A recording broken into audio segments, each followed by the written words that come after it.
Hello my dear friends, আজি কোনো motivated speech নিদিওঁ। আজি বিশেষকৈ ফেয়াৰৱেল মিটিং কেনেকৈ কৰিব, চিনিয়ৰক আপোনালোকে জুনিয়ৰ হৈ আপোনালোকৰ স্পিচটো কেনেকুৱা হ'ব সেই তাৰ ওপৰতে ডিপেণ্ড কৰি আজিৰ এই ভিডিঅ' আপোনালোকৰ কাৰণে মই আজি এই ভিডিঅ'টো বনাইছোঁ। Today I am not an inspiration, but today I will only have list of how to make a farewell speech. Okay, so let's go start. ফাৰ্ষ্টত আপোনালোকে নিজৰ শ্ৰদ্ধাঞ্জলি জনাব, আসসালামু আলাইকুম বা নমস্কাৰ যেই নহওক সেইটো ক'ব। পিছত আহিব আপোনালোক এই সভাৰ আপোনালোকৰ যিটো সভা কৰিব সেই সভাৰ কাৰ্যসূচীটো কৰাব। ধৰি লওক আপোনালোকৰ এই সভাটোত সভাপতি থাকিব, আপোনালোকৰ স্কুলৰ বা কলেজৰ ছাৰ বাইদেউ থাকিব। ধৰি লওক মই কৈছোঁ আজিৰ বিদায়ী সভাত উপস্থিত থকা আৰু এই বিদায়ী সভাখন আপোনালোকে যেতিয়া নেকি স্পিচ কৰিব তেতিয়া আপোনাৰ সকলো কথা স্পষ্ট আৰু শুদ্ধ ভাষাত হ'ব লাগিব।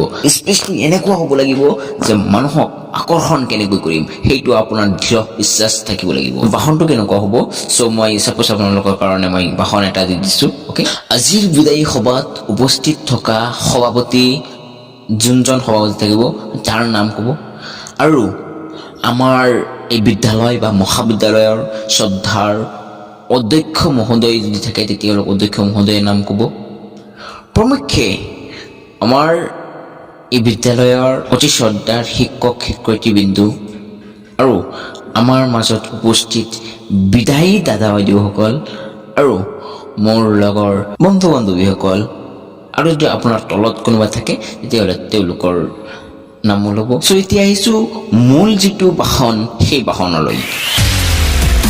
এই বিদায়ী সভা উপলক্ষে আজি এই সভাত এই অনুষ্ঠানত সমবেত হোৱা আটাইকে মই আন্তৰিক শুভেচ্ছা ও অভিনন্দন জ্ঞাপন কৰিছোঁ। আজি আমাৰ বিদ্যালয়ৰ দাদা বাইদেউসকলৰ বিদায়ৰ দিন। তেওঁলোক আমাৰ মাজৰ পৰা বিদায় ল'ব যদিও এই মহাবিদ্যালয়ৰ বা এই বিদ্যালয়ৰ এটা অংশ হৈ থাকিব। তেখেত বিদায় ল'ব যদিও আমাৰ বিদ্যালয়ৰ বা মহাবিদ্যালয়ৰ সদায় সন্মানীয় হৈ থাকিব। তথাপিও মনটো অত্যন্ত ভাৰাক্ৰান্ত, কাৰণ বিদায় মানে হ'ল কষ্ট, বিদায় মানে হ'ল যন্ত্ৰণা, বিদায় মানে হ'ল শীতৰ, বিদায় মানে হ'ল বিনয় কান্তৰ সূৰ্যৰ তেজশীল আভাৰ। আহি আছে ৰক্তিম সূৰ্যতৰ তেজ লৈ, আহি আছে নৱ বসন্ত নৱ পল্লৱৰ মাজত উখোলা তেজত ৰঞ্জিত হৈ। এই অবিৰাম গতিত চলিত জীৱনৰ একেই খেল, আগমন আৰু প্ৰস্থাৱ, সুখ দুখ ভালপোৱা এই সকলো যেন এটা আনটোৰ পৰিস্পৰক। বিদায় কষ্ট হ'লেও কিন্তু বিদায়ত আকৌ উন্নতিত হৈ আছে আনন্দৰ বন্যা। ইমান দিনৰ স্মৃতি, ইমান দিনৰ যন্ত্ৰণা, ইমান দিনৰ সম্পৰ্ক পাহৰি থাকিব লাগিব। সেইকাৰণে এই মুহূৰ্তটো হৈছে অতি কষ্টৰ। বিদায় আমাৰ সকলোৰে জীৱনত অবিৰাম গতিত চলি থাকিবলৈ শিকায়।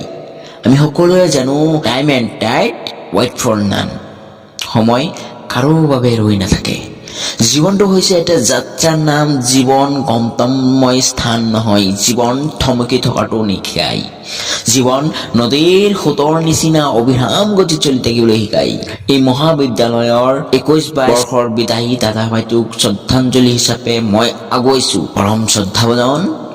আঘোণ পুহ মাহৰ শীতলতা যেতিয়া প্লাবিত কেউকাকে, ঠিক একেদৰেই আপোনালোকৰ এই বিদায়ৰ পৰ আহত হৈ থাকে প্ৰকৃতৰ এই উৎসাহক।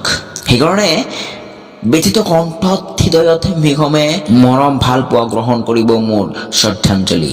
আলোকময় ৰজনীৰ ঘনকলা পথচ্ছেদ কৰে প্ৰভাতৰ অন্তিম পূৰ্ব আভাৰ বিয়পিছে আজি মাত্ৰ আপোনালোকৰ কাৰণে। সমগ্ৰ অধ্যয়নিকেই আহ্বান কৰি আছে আপোনালোকৰ জ্ঞানৰ যাত্ৰা পথচাৰী হৈ মাতৃ সময় এইখন বিদ্যালয় বা এইখন মহাবিদ্যালয়ৰ পৰা জীৱনৰ প্ৰতিটো যাত্ৰা শুভ হওক আপোনালোকৰ জ্ঞানৰ কৌশল গোটেই অসমৰ লগতে এই বিদ্যালয়ৰ লগতে গোটেই ভাৰতবৰ্ষৰ প্ৰত্যেক পৃষ্ঠা আপোনাৰ যাত্ৰা শুভ হওক। সদায় শেষত দাদা বাইদেউসকললৈ আন্তৰিক শুভেচ্ছা জ্ঞাপন কৰিছোঁ। আপোনালোকৰ জীৱন সুন্দৰ হওক। শেষত অধ্যক্ষ মহোদয় আৰু এই সভাৰ সভাপতি মহোদয়লৈ অতি শ্ৰদ্ধাৰ শিক্ষক শিক্ষয়িত্ৰীসকললৈ পুনৰ শ্ৰদ্ধাঞ্জলি আৰু দীৰ্ঘায়ু কামনা কৰি মই মোৰ সমূহ বক্তব্য ইমানতে সামৰণি মাৰিছোঁ। চাবচোন, এইখিনি আপোনালোকে স্পীচ দিলে আপুনি সকলোৰ মন জয় কৰিব পাৰিব। ঠিক আছে, নেক্সট ভিডিঅ'ত দেখা হ'ব আকৌ। Okay, thank you so' much.